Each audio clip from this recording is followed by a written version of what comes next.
Que o Senhor Deus seja sempre a razão pela qual nós o louvamos, acima de todas as outras razões, acima de todas as demais bênçãos, que a nossa adoração seja sempre, principalmente por quem o Senhor é. Vamos abrir a palavra do Senhor no livro de Deuteronômio, no capítulo 32. Eu vou fazer essa leitura do verso 1 ao verso 12. Deuteronômio, capítulo 32, versículo 1 ao versículo 12.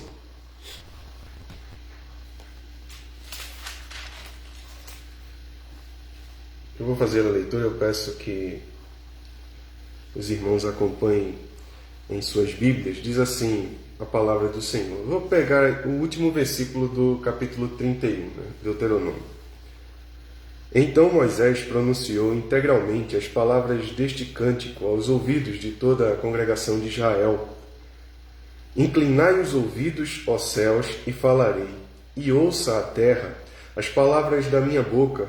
Goteje a minha doutrina como a chuva, destile a minha palavra como orvalho, como chuvisco sobre a relva e como gotas de água sobre a erva.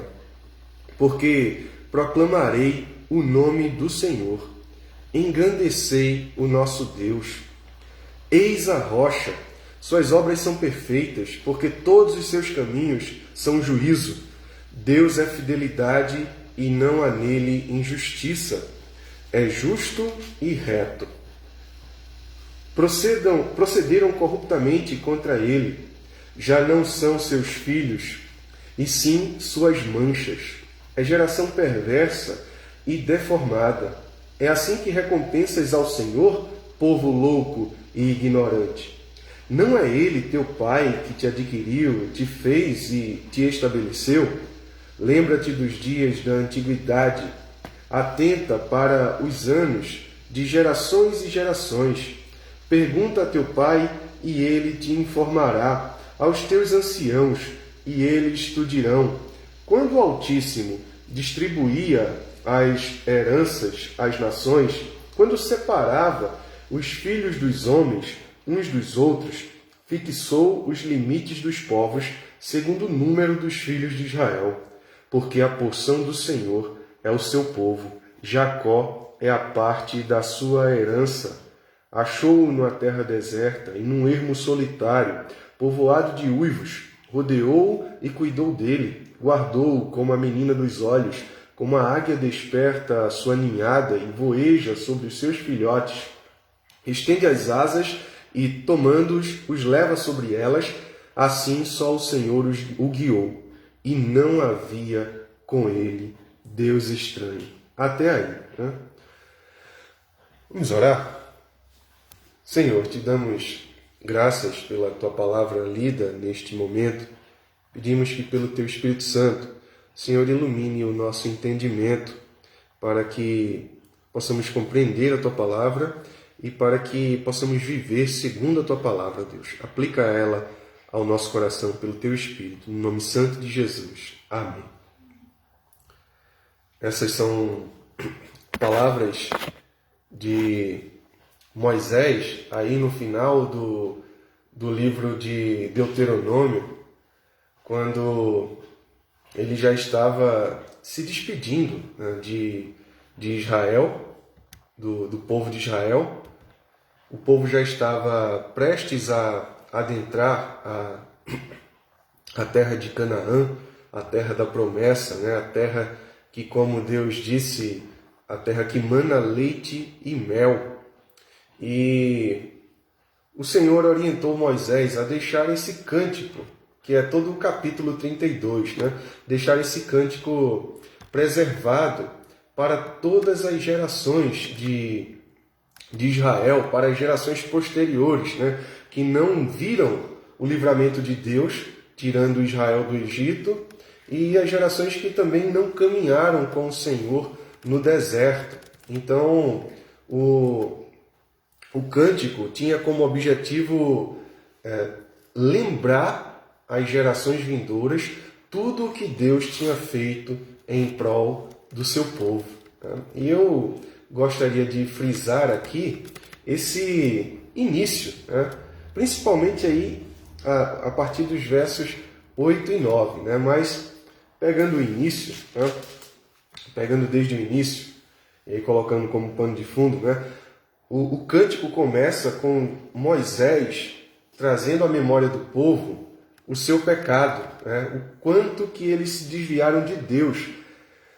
O Senhor é descrito aí no verso 4 como a rocha, aquele em quem o seu povo deveria estar firmado, aquele que no deserto, inclusive, fez com que o seu povo saciasse a sua sede, quando Moisés ali tocou na rocha, a água jorrou e o povo foi saciado. O Senhor era a rocha de Israel, o Senhor, o Deus que havia livrado o seu povo do cativeiro, que havia, com braço forte, com mão poderosa, resgatado o seu povo, aquele que ele tinha eleito, aquele que ele tinha feito uma promessa aos seus antepassados de que um dia voltaria para libertar, viria com braço forte para libertá-los e trazê-los de volta para a terra de Canaã. No caso, Jacó e a sua descendência, que haviam descido ao Egito. Então, nós temos aqui um cântico que começa rememorando justamente o Senhor como a rocha, aquele que é o Deus de Israel. Mas, ao mesmo tempo, ele rememora o quanto que Israel foi desobediente. O Senhor tem as suas obras perfeitas, os seus caminhos são juízo. Ele age com justiça, ele age com entendimento, ele é fiel, nele não há injustiça, ele é justo e reto. Porém, o seu povo não é assim.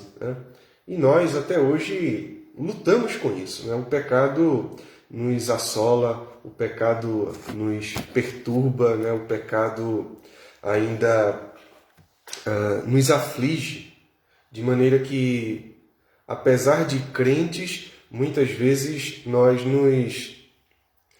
não andamos conforme o querer do Senhor, não andamos seguindo o seu caminho, como Israel deveria seguir a nuvem e a coluna de fogo. E aí o Senhor, através de Moisés, e através deste cântico, inspirado aqui pelo Espírito de Deus, ele leva Israel a pensar sobre quem é Deus. O povo pecador, um povo falho, um povo fraco, ele é levado a rememorar quem é Deus e o que Deus fez e prometeu fazer por eles. A partir do verso 6 ele diz o seguinte: é assim que recompensas ao Senhor, povo louco e ignorante. É assim que recompensas ao Senhor, ou seja, com toda a fidelidade de Deus, vocês vão recompensar a Ele com injustiça, com impiedade, com idolatria, com o desejo de retroceder ao Egito, de voltar para a velha vida, de voltar para toda aquela situação, aquela circunstância de antes. É assim que vocês recompensam ao Senhor, povo louco e ignorante. Não é Ele, e aí ele passa a rememorar, ele passa ou melhor, como eu disse, a apresentar quem Deus é e o que Ele fez. E ele diz assim: não é Ele teu Pai que te adquiriu, te fez e te estabeleceu? Eu até já compartilhei com os irmãos, em outra oportunidade, eu tenho lido um livro que trata sobre o deleite que nós devemos ter na Trindade, e o autor, ele traz uma questão que eu acho assim, ao mesmo tempo que impressiona, é bastante óbvia, mas ao mesmo tempo impressiona, e quando a gente para refletir nisso, é algo maravilhoso. antes de todas as coisas, Deus é Pai.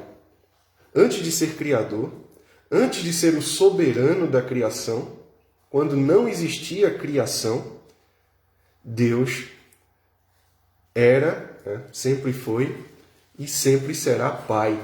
Porque desde a eternidade, Ele é o Pai do Senhor Jesus Cristo. E manifesta amor ao seu Filho por meio do Espírito, no Espírito. O Espírito é como aquele que faz o laço, o elo de amor. E o Espírito e o Filho retorna em amor a seu Pai. Deus é Pai. E sendo Pai, de fato, nós podemos entender por que a Escritura diz que Ele é amor. E aí o autor mostra isso. Deus sempre foi e sempre será Pai, Filho e Espírito. Não existe algo como que uma matéria, uma substância divina que deu origem ao Pai, ao Filho e ao Espírito.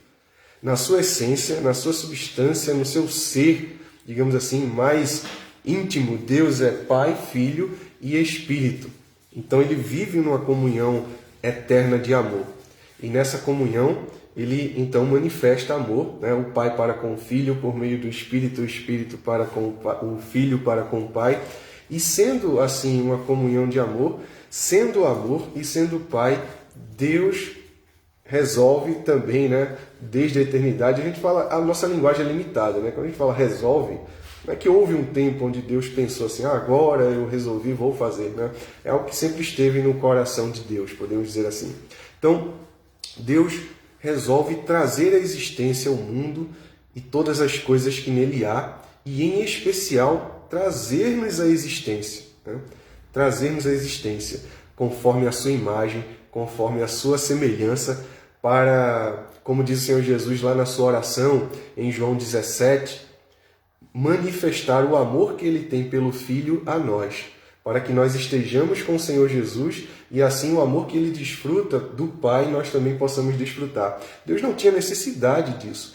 Foi pura e simplesmente amor, graça, esse desejo de extravasar esse amor, fazer esse amor jorrar para mais além do que ele próprio, Pai, Filho e Espírito.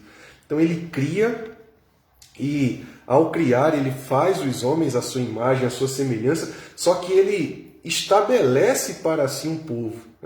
Após a humanidade cair em desgraça pelo pecado, Deus começa a descortinar o seu plano de redenção e nesse plano ele escolhe para si um povo, ele chama um homem, ele faz uma promessa a um homem, Abraão, e depois ele repete essa promessa a seu filho Isaac, e depois ao seu neto Jacó, e assim ele estabelece uma aliança, um pacto gracioso com esse povo, de ser o Deus deles e assim ser o Pai desse povo, para sempre. O apóstolo Paulo vai dizer que nós somos os filhos de Abraão. A igreja hoje no Novo Testamento, nessa época da nova aliança, a igreja é de fato a legítima filha de Abraão, porque são os da fé que são os filhos, são os da fé que junto com Abraão são feitos herdeiros de Deus, que é nosso Pai. E aí ele diz, lembra-te dos dias da antiguidade, atenta para os anos de gerações e gerações, pergunta a teu pai, e ele te informará, aos teus anciãos, e eles te dirão. E são esses versículos que eu gostaria de frisar, de modo especial. Quando o Altíssimo distribuía as heranças às nações, quando separava os filhos dos homens uns dos outros, fixou os limites dos povos, segundo o número dos filhos de Israel. Porque a porção do Senhor é o seu povo, Jacó é a parte da sua herança. A porção de Deus somos nós. A porção de Deus é o povo dele. É o povo que ele separou para si. É interessante que a terra de Canaã, a terra prometida, era uma terra centralizada ali entre 3 continentes. Ela fica na Ásia, mas era num local de trajeto para a entrada na África, pelo Egito, e também era uma rota da África, ali do Egito, para a Europa, né? Uma rota por terra. Era como que o coração do mundo antigo, né? Do mundo primitivo. E era uma terra muito boa, né? Como ele diz que jorrava leite e mel, né? Uma forma poética de dizer que era uma terra muito frutífera, muito produtiva. E Deus escolheu essa terra para ali, digamos assim, habitar, para dali fazer conhecido o seu nome, espalhar a sua glória para toda a terra. E ele escolheu um povo para ser a sua herança, para fazer habitar ali com ele, na sua presença, e por meio desse povo fazer a sua glória brilhar por todas as nações. Quando a gente anda mais além na história, e esse projeto, esse plano é descortinado com ainda mais detalhes e ele chega à sua plenitude, nós vamos ver justamente Jesus Cristo, o Filho de Deus, o Filho eterno do Pai eterno, nascido de Deus, gerado de Deus, no ventre da Virgem Maria, nascido como homem, sendo o eterno Filho de Deus, tornado homem, para dali e a partir dele a glória de Deus se espalhar de uma maneira definitiva por todos os lugares da terra. Israel foi o povo escolhido de Deus, a porção escolhida pelo Senhor. Isso lembra a divisão da terra. Quando Israel adentrasse a Canaã e conquistasse a terra deveria ser repartida entre as tribos. A tribo de Levi foi escolhida para ser a tribo sacerdotal, então ela não teria posse da terra. A porção dela era o Senhor. E o Senhor separa assim, da mesma forma, o seu povo como a sua porção. O apóstolo Pedro vai falar disso na sua primeira carta. Nós somos a nação santa de Deus, o povo de propriedade exclusiva do Senhor. E onde é que eu quero chegar com tudo isso? O começo do texto, e como eu comentei antes, o propósito desse cântico era fazer Israel sempre ciente de quem Deus é e do que Deus fez por eles, e ao mesmo tempo lembrá-los do quão pervertidos eles foram, os seus antepassados foram na jornada do Egito a Canaã. Muitas vezes o nosso coração se inclina para o caminho mau, se inclina para o caminho de trevas. Muitas vezes, circunstâncias adversas podem tentar a nós de maneira que a gente deixe de ter o nosso coração voltado para Deus e acabamos por nos esquecer de Deus. Como o reverendo Hernandes Dias Lopes diz, o pecado é como que fosse uma esquizofrenia no crente. Como que, de repente, ele não reconhecesse mais quem ele é, e quem é o seu pai. E às vezes as tentações, ou melhor, as tentações, elas tendem a nos levar para esse caminho que é contrário a Deus, que é o caminho de se esquecer de Deus, que é de parecer, tratar como se Deus não existisse, como se ele não se importasse, como se ele não estivesse a olhar por nós. Mas Deus é o nosso Pai. Deus nos amou na eternidade. Assim como Ele ama o seu Filho, e o seu Filho foi feito herdeiro de todas as coisas, porque tudo foi feito por meio dele, para Ele, nós também somos assim, o povo de propriedade exclusiva de Deus em Cristo, somos feitos herdeiros de Deus. De uma maneira extraordinária, Deus compartilha conosco tudo aquilo que Ele preparou para dar ao seu Filho. Ele nos dá a sua presença, Ele nos dá o seu amor eterno, Ele nos dá o seu aconchego, o seu acolhimento, o seu cuidado, o seu amor. Ele nos faz herdar assim todo um reino de paz, de alegria, de fruição eterna na sua presença e na presença uns dos outros, como irmãos em Cristo, irmãos no Senhor Jesus. Quando Deus estabeleceu as nações, inclusive, Ele levou em conta o seu povo. O Seu povo era como que o povo centralizado ali na terra, centralizado no seu coração, né? Refletindo assim a sua aliança estabelecida. E aí, né, os versos 10 a 12 mostram justamente o cuidado de Deus, né? Achou-o numa terra deserta e num ermo solitário povoado de uivos. Rodeou e cuidou dele e guardou como a menina dos olhos. Como uma criança indefesa, num lugar abandonado, deserto, perigoso, ameaçador, Deus encontrou o seu povo e guardou como um homem valente que protege, né, que cuida. E aqui ele usa a figura da menina dos olhos, né, que a gente tem tanto apreço pelos nossos olhos, né?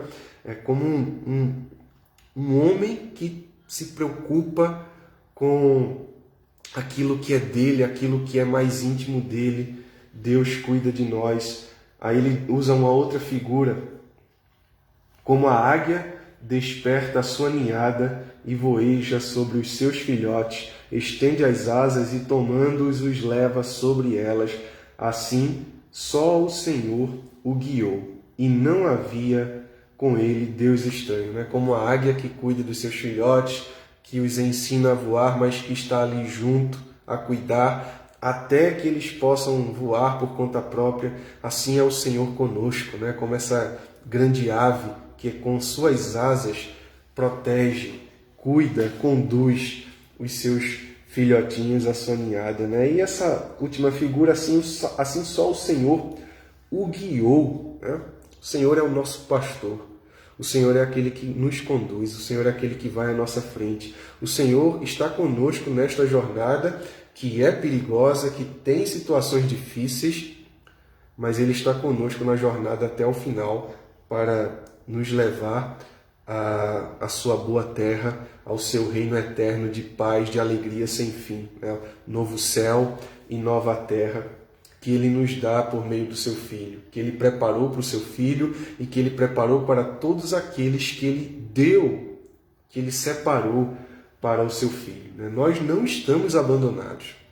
Ainda que muitas vezes sejamos tentados, ainda que muitas vezes pequemos, ainda que muitas vezes tendemos a desgarrar do caminho, desgarrar do Senhor, da condução do Senhor, nós não estamos abandonados. E o Senhor nos chama a considerar quem Ele é e a considerar o que Ele fez, o que Ele está fazendo e o que Ele fará na nossa vida, né? Por meio do seu Filho Jesus, pelo seu Espírito, por causa do seu amor que é eterno para conosco. Ele nos guia e a última sentença aí é: e não havia com ele Deus estranho. Não há nenhum outro. Não há outro que salva. Não há outro que é nosso Pai. Não há outro que nos ama. Somente Deus, somente o Senhor que é Deus. Ele é o nosso Pai. Somente Ele, de fato, nos amou desde a eternidade. Somente Ele manifestou esse amor por nós em seu Filho, quando nós estávamos, como a figura que ele coloca aqui, né? Numa terra deserta, numa terra árida, numa terra de uivos. Ele nos buscou e nos protegeu como a menina dos olhos. Que o Senhor nos abençoe nesta noite com essa reflexão e que Ele, assim, conduza o nosso coração de maneira firme, né? De maneira que nós não nos esqueçamos de quem Ele é e assim de quem nós somos nele. Deus, que o Senhor